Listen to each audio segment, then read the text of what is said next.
Good afternoon. I am delighted to welcome my friend and partner, President Calderón, back to the White House. I want to discuss our meeting today and then address the situation in Libya. President Calderón was last here, along with First Lady Senora Zavala, for a very productive state visit last spring, a visit that reflected the new era of respect and cooperation and partnership between our two countries. We've since worked together as global partners at the G20 summits in Toronto and Seoul and at the APEC summit in Yokohama. And I very much appreciate President Calderón being here today to deepen the cooperation that is so essential to the prosperity and security of both of our countries. Of course, the relationship between the United States and Mexico isn't measured just in the partnership between two presidents.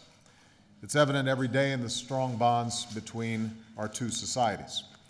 It's the thousands of people who work together at every level, federal, state, and community levels, to keep our citizens safe, to keep our economies growing. It's the tens of thousands of students and teachers and researchers and exchanges between our schools and our universities. It's the 1 million people who cross our shared border every day, tourists and business people, sustaining one of the largest trading relationships in the world. And it's our families and our friends, the many Americans living in Mexico, and the tens of millions of Mexican Americans who make outstanding contributions to this country every single day. As I said, we're also global partners. As part of the G20, we're advancing the global economic recovery, and I look forward to visiting Mexico when President Calderón hosts the G20 next year. Together, we've responded to the earthquake in Haiti, and we're securing the world's vulnerable nuclear materials. I especially want to commend President Calderón for Mexico's successful leadership of the Cancun conference, including progress towards a green fund that he himself helped to get started and champion, and which will help developing countries adapt to climate change. Most recently, our governments have spoken out forcefully for the human rights of the Libyan people, and Mexico played a leading role at the United Nations in suspending Libya from the Human Rights Council. So, President Calderón, this not only reflects our commitment to the shared values of freedom and justice and rule of law, it's also another example of Mexico's global leadership, as you said in your address to our Congress last year, that Mexico is standing tall and ready to take its rightful place in the world. It is this appreciation of the great bonds between Americans and Mexicans and the values and responsibilities that we hold in common that allowed us to make progress once again today. We're working to expand the trade that creates jobs for our peoples. Remember, Mexico is the second largest market for American exports. It supports some 1 million American jobs, and our exports to Mexico are growing faster than they are with the rest of the world. So we're moving ahead with plans for a 21st century border so people and goods can cross securely and efficiently. We're working to coordinate and streamline regulations and get rid of unnecessary trade barriers to make it easier to do business together. We're making new investments in clean energy partnerships, including green buildings and smart grid technologies. And based on negotiations so far, I'm hopeful that we can conclude an agreement by the end of the year to develop new sources of energy in the Gulf of Mexico. I'm especially pleased to announce that after nearly 20 years, we finally have found a clear path to resolving the dispute over trucking between our two countries. I thank President Calderón and his team, as well as my Transportation Secretary Ray LaHood and our U.S. Trade Representative Ambassador Ron Kirk for reaching this proposed agreement. I look forward to consulting with Congress and moving forward in a way that strengthens the safety of cross-border trucking, lifts tariffs on billions of dollars of U.S. goods, expands our exports to Mexico, and creates jobs on both sides of the border. We're also deepening our cooperation against the drug cartels that threaten both our peoples. As I've said before, President Calderón and the Mexican people have shown extraordinary courage in the fight for their country. Tens of thousands of Mexicans innocent citizens and dedicated security forces have lost their lives. I have reaffirmed to President Calderón that in this cause, Mexico has a full partner with the United States, because whether they live in Texas or Tijuana, our people have a right to be safe in their communities. So we are continuing to speed up the delivery of equipment and training that our Mexican partners need to keep up this fight. As President Calderón cracks down on money laundering in Mexico, we're putting unprecedented pressure on cartels and their finances here in the United States. And we thank our Mexican partners for their close cooperation following the murder of one of our Immigration and Customs agents, Special Agent Jamie Zapata. I reiterated that the United States accepts our shared responsibility for the drug violence. So to combat the southbound flow of guns and money, we are screening all southbound rail cargo, seizing many more guns bound for Mexico, and we are putting more gun runners behind bars. And as part of our new drug control strategy, we are focused on reducing the demand for drugs through education, prevention, and treatment. We have also discussed immigration, an issue on which both countries have responsibilities. As I told President Calderón, I remain deeply committed to fixing our broken immigration system with comprehensive reform that continues to secure our borders, enforces our laws, including against businesses that break the law, and requiring accountability from undocumented workers. And we have to conduct this debate in a way that upholds our values as a nation of both laws and immigrants. So I'm eager to work with Republicans and Democrats to get this reform done, which is vital to the U.S. economy.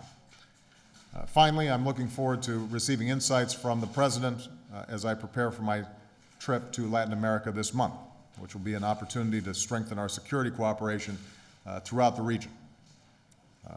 Mr. President, thank you for your partnership and for deepening the bonds between our countries, which only grow stronger each time that we meet. Now, before I turn it over to President Calderón, I want to address the situation in Libya. The United States and the entire world continues to be outraged by the appalling violence against the Libyan people. The United States is helping to lead an international effort to deter further violence, put in place unprecedented sanctions to hold the Gaddafi government accountable, and support the aspirations of the Libyan people. We are also responding quickly to the urgent humanitarian needs that are developing.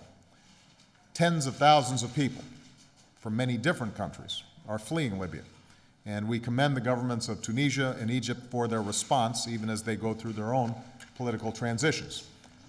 I have therefore approved the use of U.S. military aircraft to help move Egyptians who have fled to the Tunisian border to get back home to Egypt. I've authorized USAID to charter additional civilian aircraft to help people from other countries find their way home.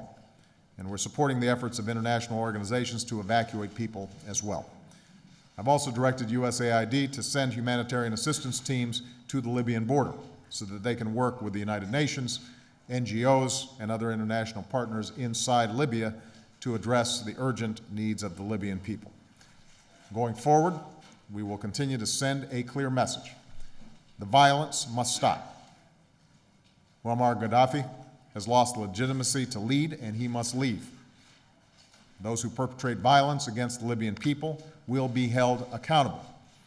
And the aspirations of the Libyan people for freedom, democracy, and dignity must be met. President Calderón.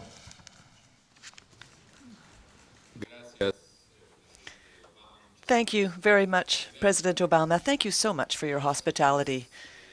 Ladies and gentlemen of the media, good afternoon.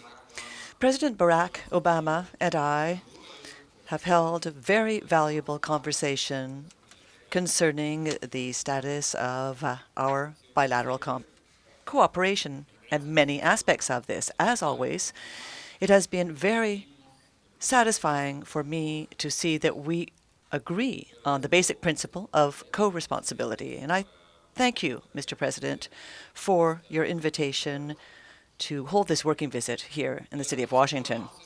Some of the things that we evaluated is that our governments have progressed substantially on many of these aspects. The results of our cooperation, in some aspects, unprecedented cooperation, have been translated into concrete examples, such as the opening last year in 2010 of the 3 first new border crossings over the past 10 years. My state visit last year, as you mentioned, Mr. President, and the ongoing meetings that we have held and that we will continue to have in the immediate future have been especially important to our bilateral relationship so as to generate confidence, the confidence that we have today. We know today that we need to continue to be personally involved so as to ensure that the objectives that we trace are reached, such as those dealt with today. And we have broached the following subjects today.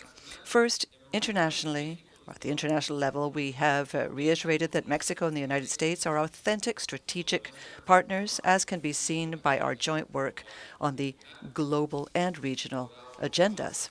We have achieved substantive progress, as mentioned by President Obama, in matters such as climate change during the Conference of the Parties number 16. And now we have made efforts to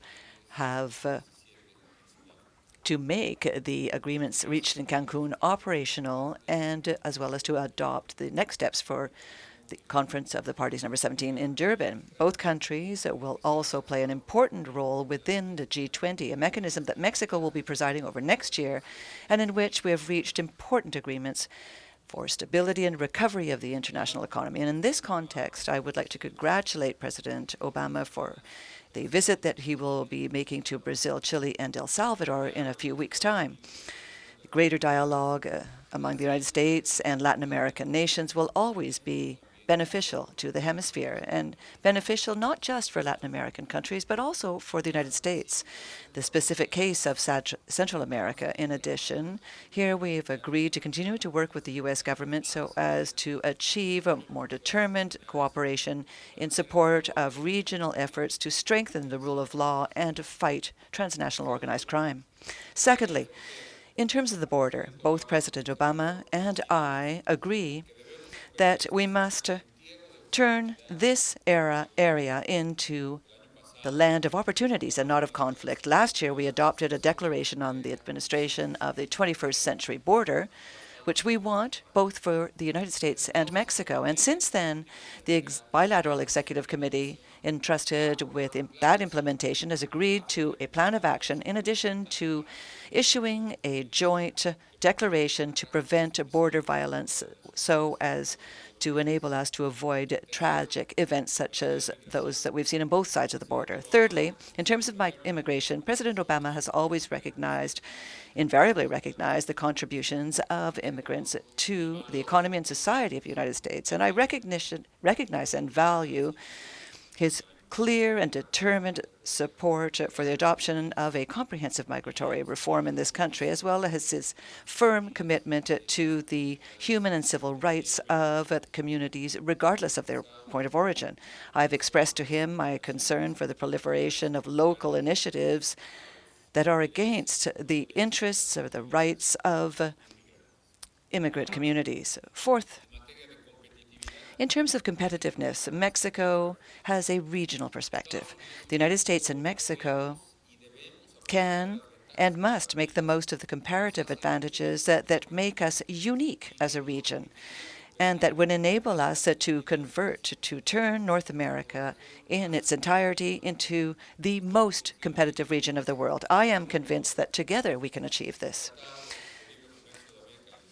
The North America Free Trade Agreement was a great step forward for the trade integration of the region. It generated hundreds of thousands, even millions of jobs in the United States and in Mexico, and we are ready to work to deepen and to make the most of this relationship. We must work to efficiently to take advantage of the relative abundance of capital in the United States with the labor manpower available in Mexico through productive actions, investments in our countries, as well as the access that is secure, orderly, and illegal of national workers from Mexico in the U.S. market. Our governments, something that is very important to us, have today reached an agreement to solve our differences with respect to cross-border cargo trucking that had existed for many years. As I said, this has existed for a long time, despite the fact that we had that the integrated system for transportation existed and benefited both countries. It was strengthening our competitiveness and generated jobs, and it existed since 1994 when we agreed on the NAFTA. In this sense, Mexico will be suspended will be phasing out reprisals after non-compliance of the United States, of the Free Trade Agreement of North America by the United States, and will be ending. And as a result of this, it will be furthering liberalization of cargo transportation. The objective of my government has always been to reach a solution that's mutually acceptable in this field. And fifth, in the chapter of security, both governments have taken on our positions as co-responsible parties in the fight against transnational organized crime.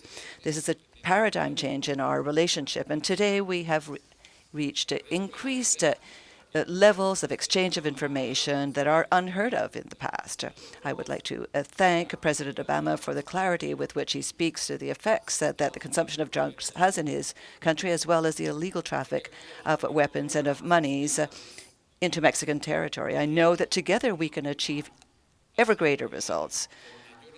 Last year was the year where we had the greatest number of achievements in the capture of the number of criminals. Unprecedented number of criminals were caught, and this is the result of the increase of the institutional capacity of our agencies, as well as international cooperation in terms of information and intelligence. I also truly value the clear effort of the United States through transfer of equipment and training programs to our efforts, added to our efforts of institutional efforts. And this, I am sure, will further our efforts tremendously. And I thank you for your support there, Mr. President. And I also am grateful for the clarity with which President Obama has recognized the great sacrifices that the Mexican society has had to make in view of organized crime and our fight of drug trafficking. In the fight for the security of Mexico, thousands of military officers and members of the police force have died in Mexico. They've fallen the line of duty, and to these deaths, we add the death of Agent Jaime Zapata from the Immigration and Customs Enforcement Agency of the United States. And I would like to add my deepest condolences to his relatives, to the people and government of Mexico in view of his death. Government of the United States in view of his death. I would like to tell you that the suspected perpetrator of his murder and his gang has been arrested, and we hope to bring them to justice. His death must urge us to continue to work together so as to ensure a prosperous and peaceful future for our region. Ladies and gentlemen, today I'd like to say that I thank the hospitality of President Obama, and I would reiterate my trust, my confidence in the government and institutions of this country. This country is a good friend to Mexico, as is President Obama. This opportunity represents for me a chance to strongly renew our efforts and to redouble our efforts to accomplish the security that our peoples deserve. At the same time, I would like to congratulate President Obama for the leadership that he has shown in the problem of concern to all of us in North Africa, heading up the responsible efforts of the people and government of the United States to quickly find solutions to this problem. Mr. President, once again, thank you ever so much for your hospitality, the friendship that you have always shown to Mexico, the responsibility that your government, your administration has unprecedentedly taken on in the subjects, the issues that are of common interest to us. Our bilateral relationship, my friends, does not only have a huge impact on the lives of Mexicans and Americans, but today it's taken on with increasing strength and clarity and coordination by both of our governments. Once again, thank you for your personal commitment, the cooperation and co-responsibility of your government. We will continue to work together and harder to achieve the prosperity of both the Mexican and U.S. peoples. Thank you very much. I think we're going to take one question each. Ben Feller, AP. Thank you very much, Mr. President. I have a question for both presidents, and in your case, sir, I suppose it's a classic two-parter. With the follow-up, yeah. So making a three-parter? Thank you, sir. On Libya, I wanted to follow up on your comments. Colonel Gaddafi is vowing to fight till the end, and in the meantime, the people of his country are dying. Now, I know that you've admonished the press corps about impatience, and I know that the international community and the United States have taken several steps, and you've named many of those today. But I'm wondering, while this is happening, if you fear this is headed for a bloody stalemate, and more specifically, is a no-fly zone something that you're actively considering? And can you talk about what you see as your broader doctrine for military intervention in a crisis like this? The other topic is something that is quite different but does matter to millions of Americans. The National Football League is on the brink of a complete shutdown as of tonight over a labor dispute. Obviously, that's an economic issue for cities, but also something that a lot of people just care about. And I'm wondering if it's something that you'd be willing to personally intervene on, and if not, why not? President Calderón, sir, I was wondering your thoughts on an issue that's come up about potentially arming U.S. agents in Mexico. It's come up here in the U.S. Attorney General Holder has raised it as at least something that should be considered. Wondering if you will consider it and if that came up with President Obama. Thank you both. All right. Let me deal with football first. You've got owners, most of whom are worth close to $1 billion. You've got players who are making millions of dollars. My working assumption at a time when people are having to cut back, compromise, and worry about making the mortgage and paying for their kids' college education is that the two parties should be able to work it out without the President of the United States intervening. I'm a big football fan, but I also think that for an industry that's making $9 billion a year in revenue, they can figure out how to divide it up in a sensible way and be true to their fans, who are the ones who obviously allow for all the money that they're making. So my expectation and hope is that they will resolve it without me intervening, because it turns out I've got a lot of other stuff to do.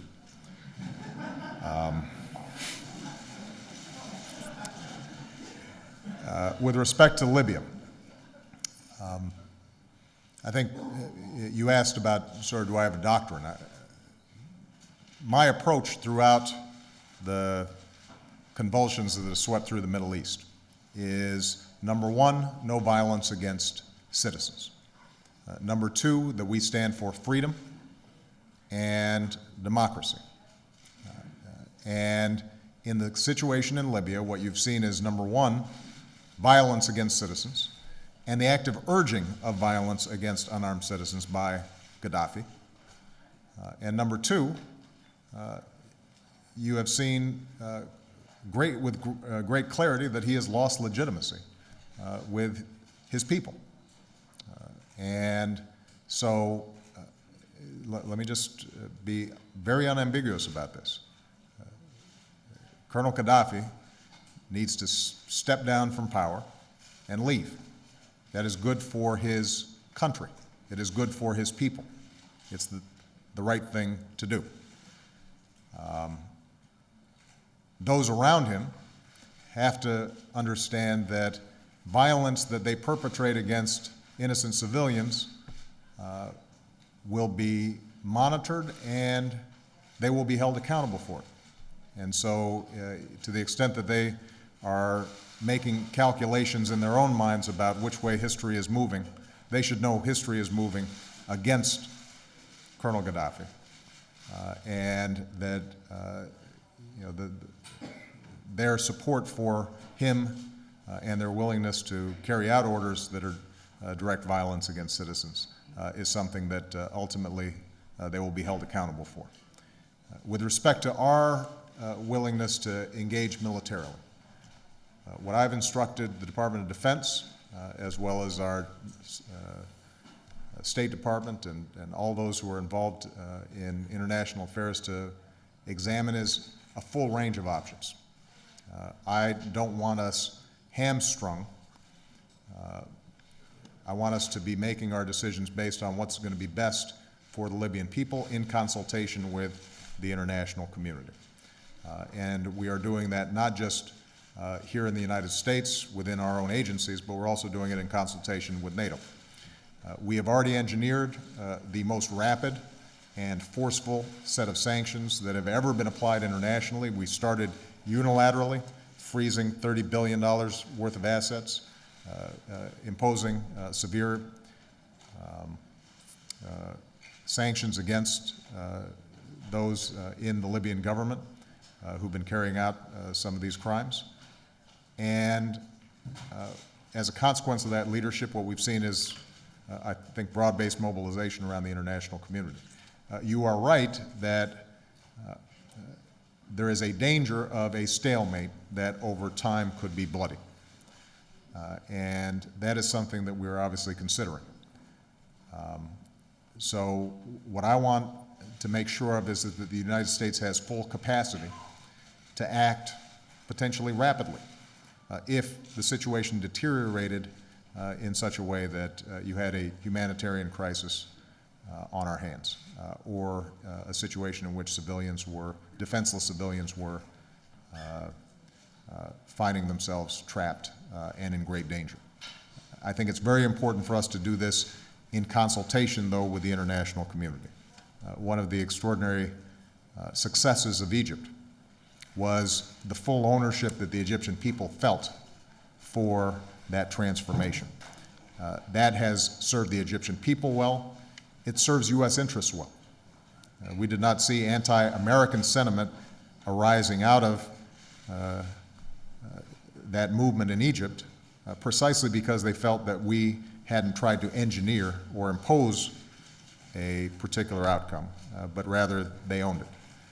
The same is happening in Tunisia, and I think that the region will be watching carefully to make sure we're on the right side of history, but also that we are doing so as a member of the world community and being willing to act on behalf of these values, but doing so in a way that takes all the various equities into account. So just to put sort of the final point on it, we are looking at every option that's out there.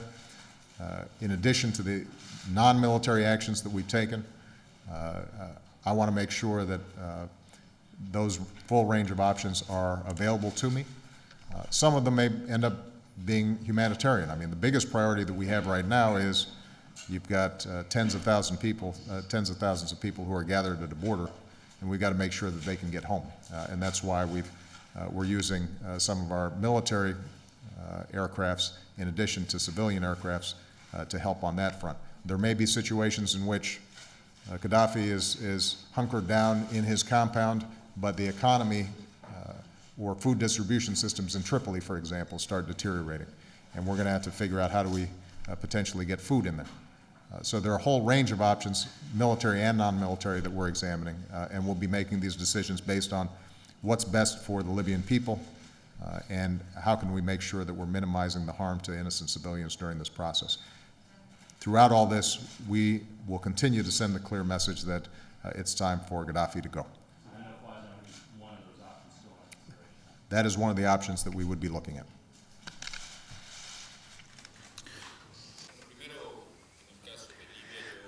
First, in terms of Libya, I recognize and applaud the efforts undertaken by President Obama. As I said previously, to seek a solution in line with international law for this situation. For Mexico, it's absolutely clear that we cannot, it's not possible that civilians be massacred and not go punished.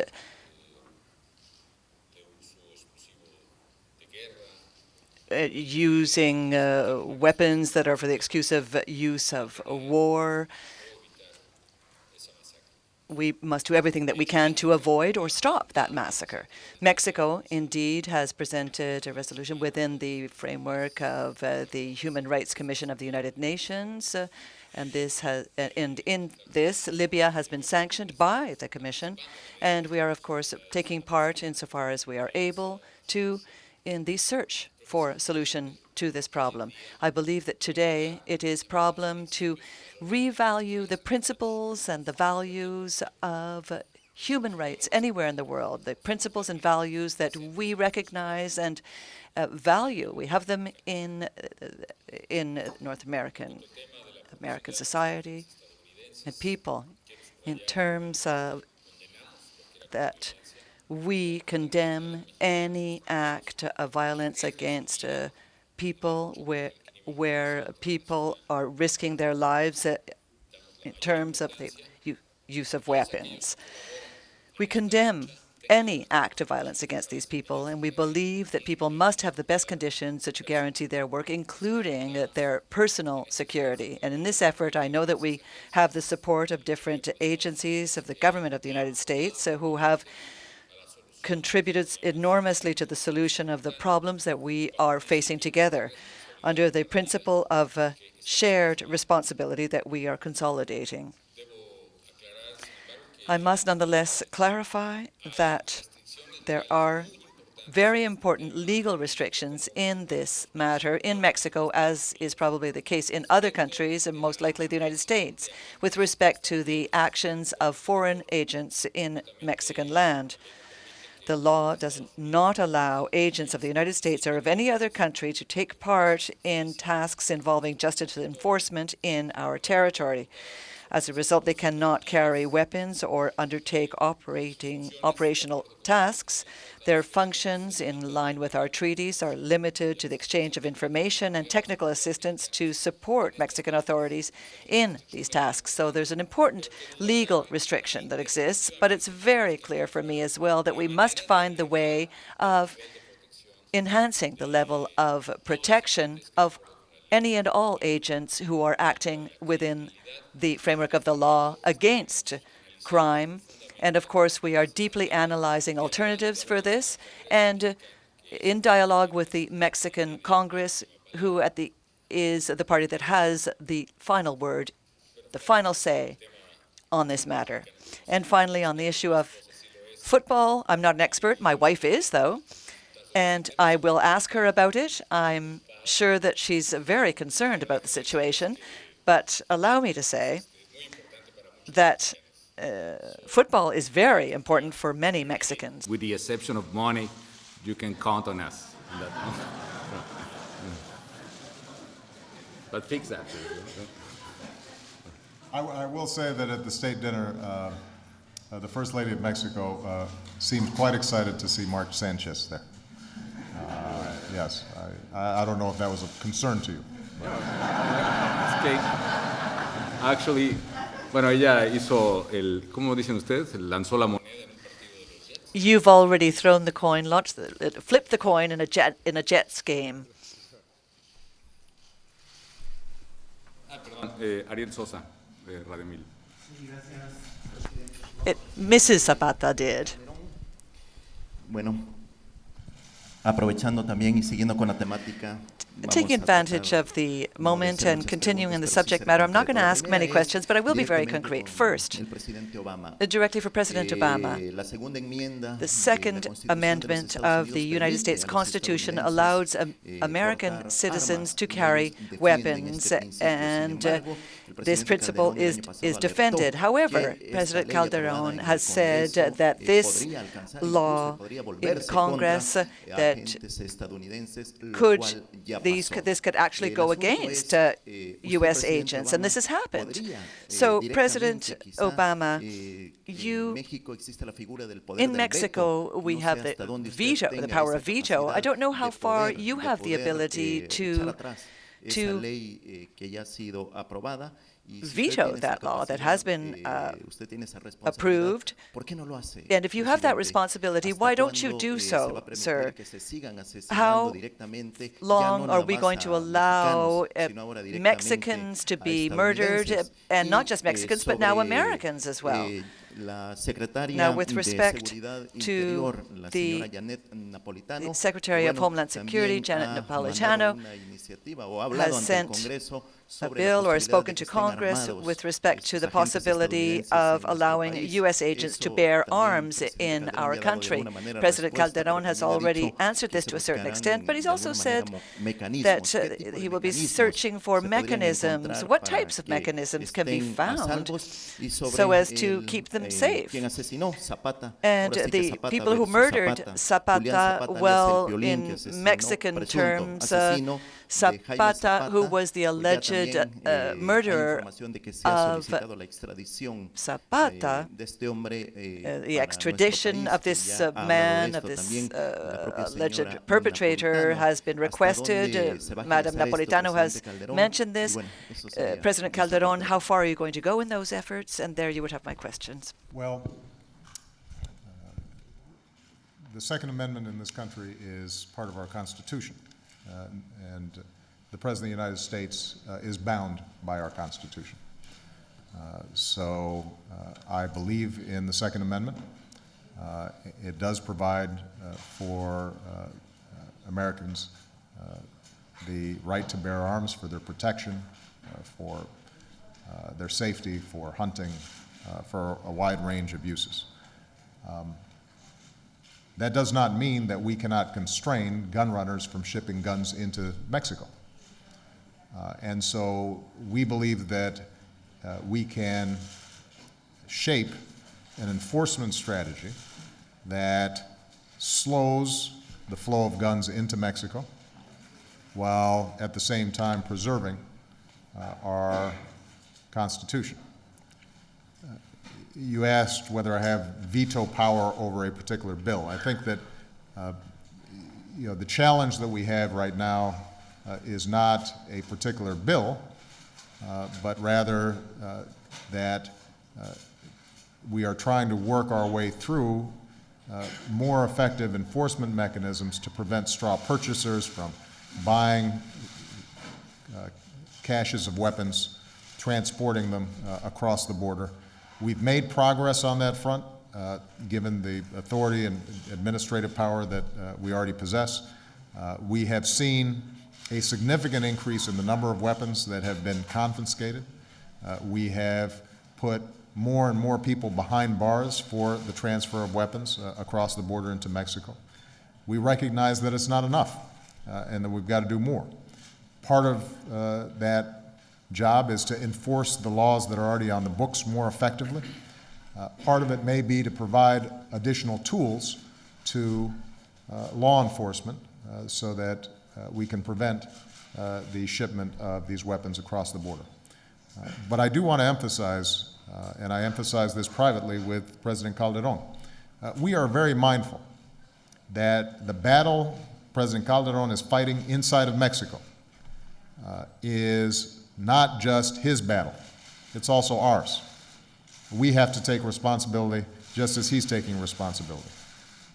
And that's true with respect to guns flowing from north to south. It's true about cash flowing north to south. And so we've stepped up our enforcement and monitoring of bulk cash transfers across the border that oftentimes finance these cartels.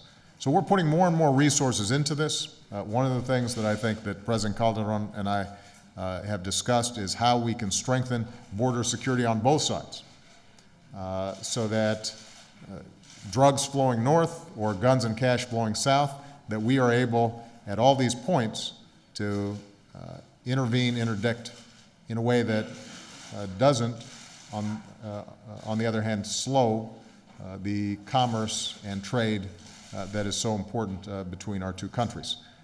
It's a challenging task. We have a big border. We have a lot of people going back and forth.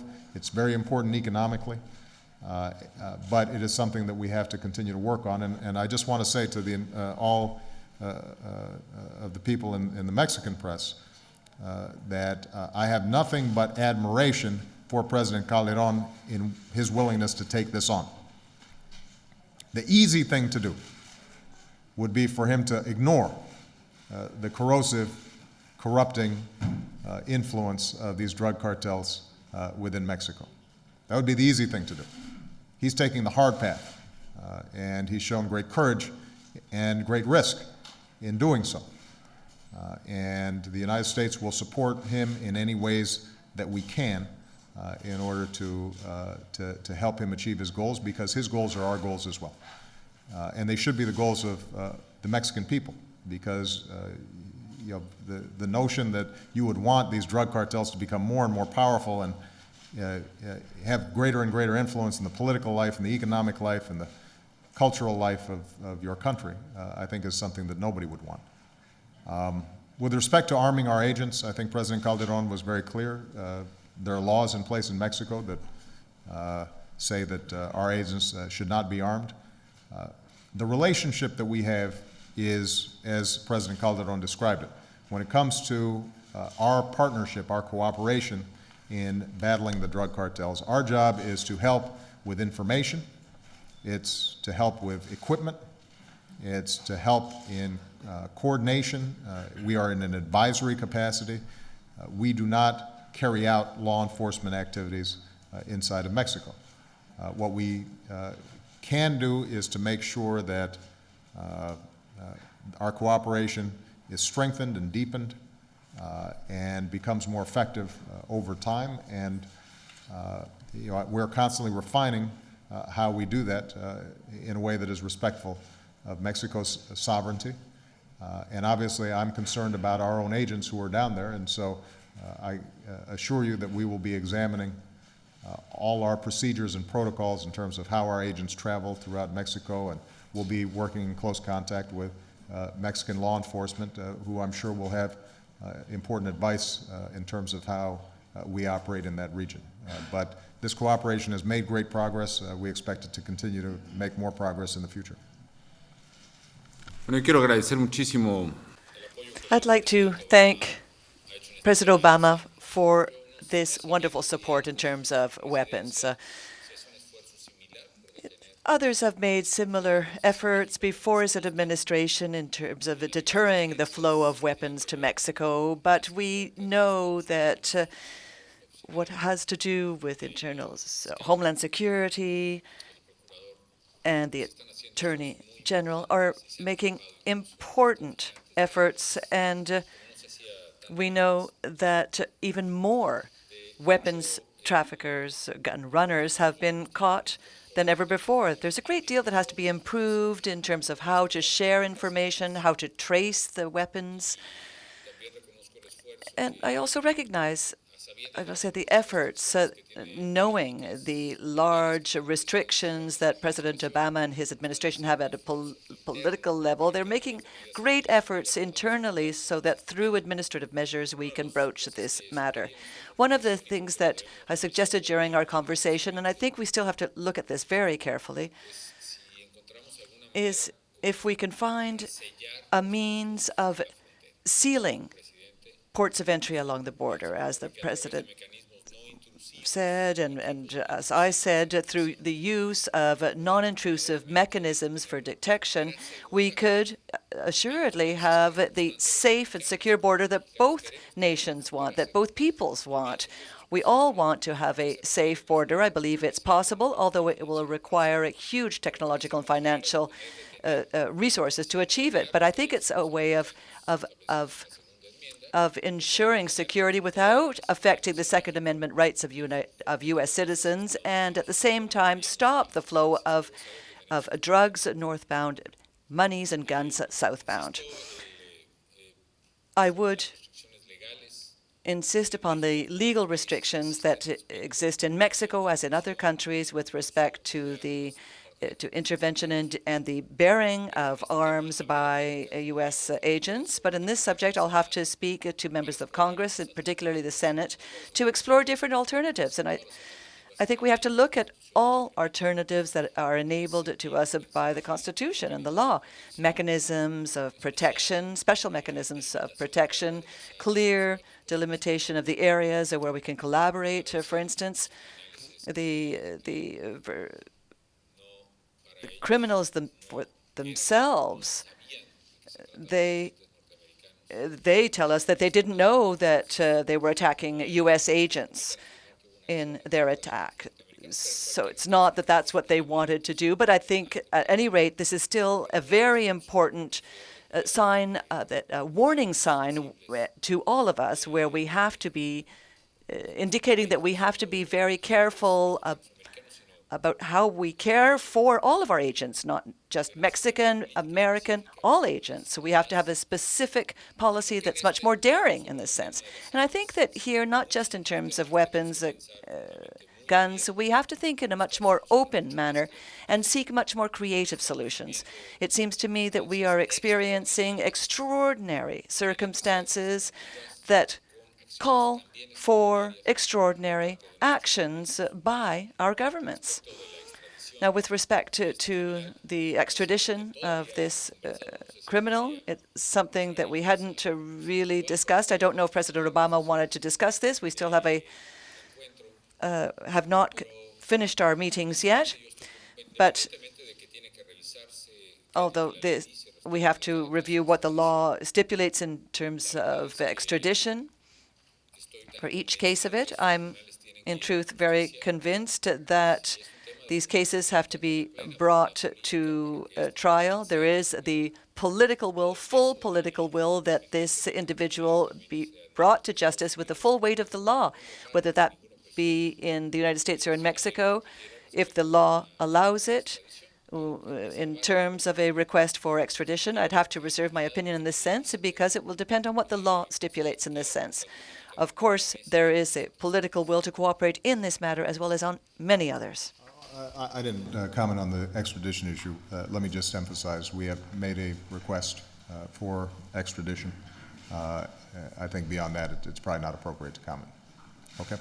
But we expect the full weight of the law to be brought against this perpetrator. Thank you very much, everybody.